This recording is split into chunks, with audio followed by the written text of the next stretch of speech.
Nagpainit na ako ng mantika. Ipiprito ko muna itong tambakol. Ito ay binabad ko na sa asin at paminta at iginulong ko sa harina.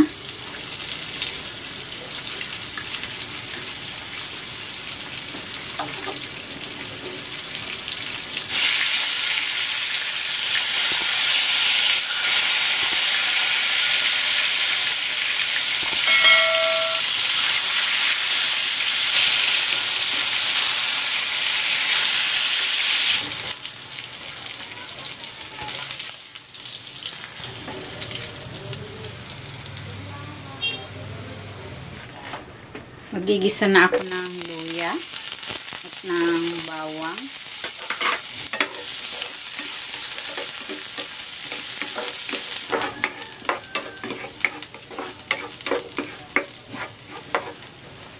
Lagay ko na rin tong sibuyas.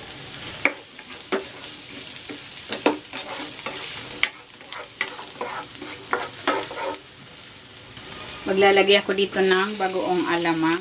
Ito yung niluto ko ng isang araw.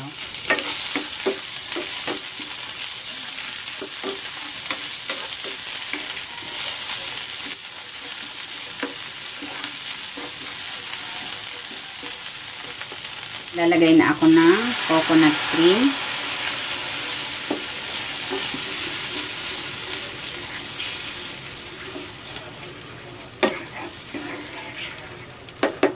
Yung bagoong ko ay hindi ganon kaalat. Maglalagay ako ng asin at ng paminta.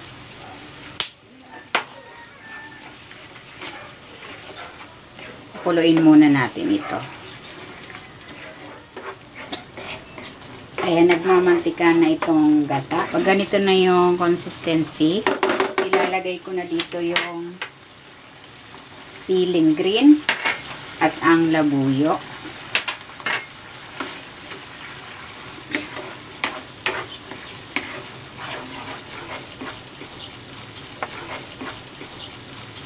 Ilalagay ko na dito yung prinito kong tambakol.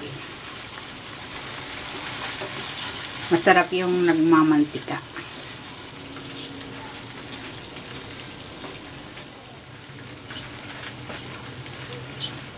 Ayan, luto na itong ating Tambakol Bicol Express. Hahanguin ko na ito.